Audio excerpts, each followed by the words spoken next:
الحمد لله وكفى وسلام على عباده الذين اصطفى أما بعد فأعوذ بالله من الشيطان الرجيم بسم الله الرحمن الرحيم وقال الرسول يا رب إن قوم اتخذوا هذا القرآن مهجورا أما بعد والله أعلم بأسرار كتابه فقال النبي صلى الله عليه وسلم بلغوا عني ولو آية رواہ البخاری۔ معزز علماء کرام اور نہایت ہی قابل عزت دوستو، السلام علیکم۔ آج کا جو میرا موضوع ہے یہ ایک چشم کشا استغاثہ ہے، ایک لرزا دینے والی حقیقت ہے اور ایک ایسا وقوع حقیقی ہے کہ جو مستقبل میں ہم سب کو اس کا سامنا کرنا ہے۔ وہ عنوان ہے آج کا مسلمان اللہ تعالیٰ کی عدالت کے اوپر، اور ظاہر ہے کہ یہ ایسی اٹل حقیقت ہے کہ جس کا کوئی انکار نہیں کر سکتا۔ تو یہ تو اللہ جل شانہ کی شان ہے کہ اس نے ہمیں پہلے بتلا دیا۔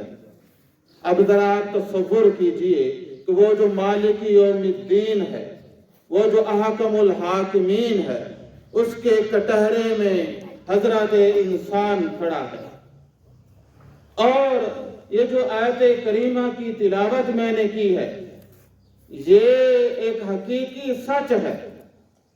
تو جس پیغمبر کو ہم نے رکھا ہوا ہے کہ آخرت میں امیدیں رکھی ہوئی ہیں کہ یہ ہماری سفارشیں کریں گے اور یہ ہماری جان چھڑوائیں گے، تو قرآن کہہ رہا ہے وقال الرسول یا ربی ان قوم اتخذوا هذا القرآن مہجورا۔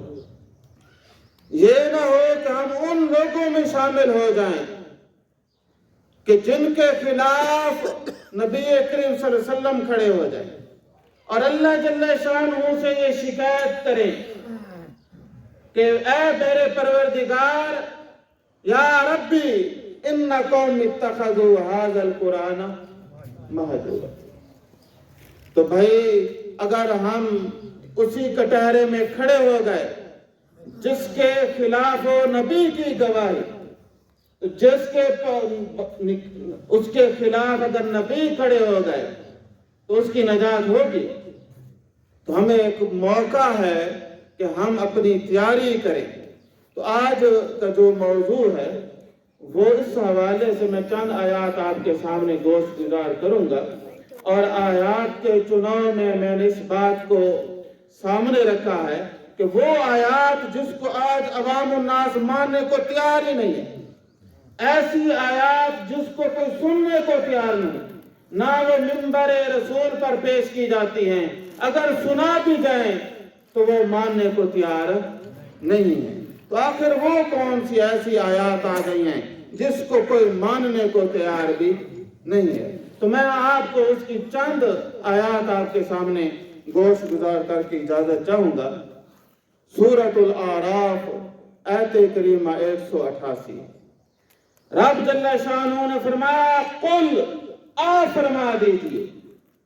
اب یہ جو آیت ہے اس میں اللہ جل شانہ خود فرما رہے ہیں نا، اللہ جل شانہ جس کا احاطہ علم قد احاطہ بکل شیء علما، جو سب سے زیادہ علم والی ہستی ہے، وہ بھی کہہ رہی ہے، پیغمبر صلی اللہ علیہ وسلم سے بھی کہلوایا جا رہا ہے جو معصوم عن الخطا ہے، اور قرآن جیسی کتاب لا ریب میں بھی اس کا ذکر ہے۔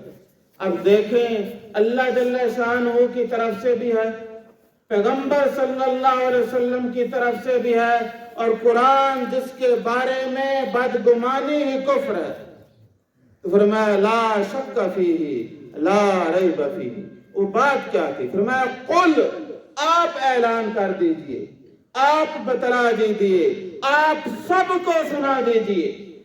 وہ کون سی بات ہے؟ فرمایا کہ ان کو یہ بات بتائیے کہ لا املک لنفسی نفعا ولا ضرا، اعلان یہ فرمائیے کہ میری ذات پیغمبر صلی اللہ علیہ وسلم جیسی مقدس ہستی کوئی ہے؟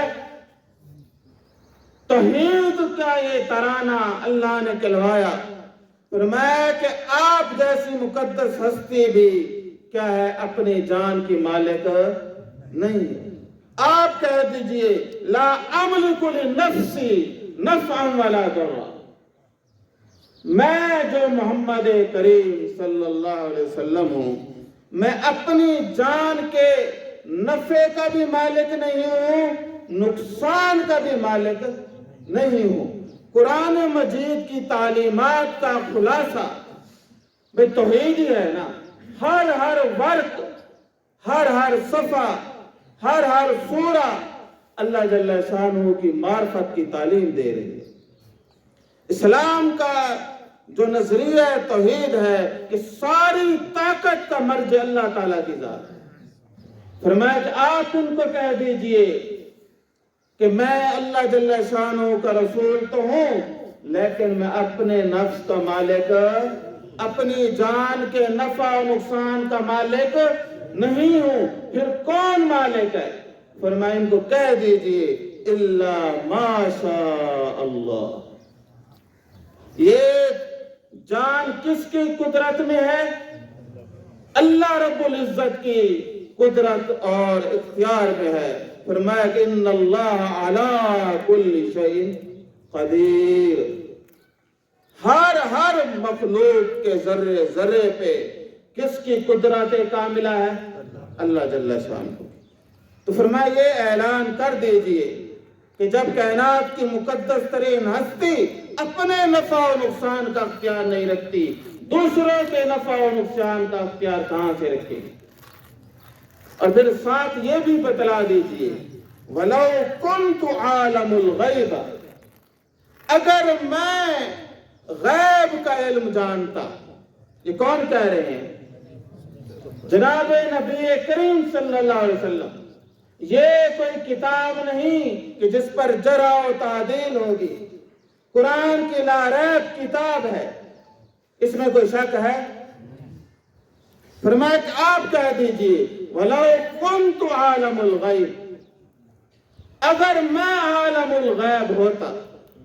خود ہی نفی فرما دی، ہم نہیں کہتے، پیغمبر صلی اللہ علیہ وسلم خود اپنے علم غیب کی نفی کر رہے ہیں، قرآن خود کر رہا ہے۔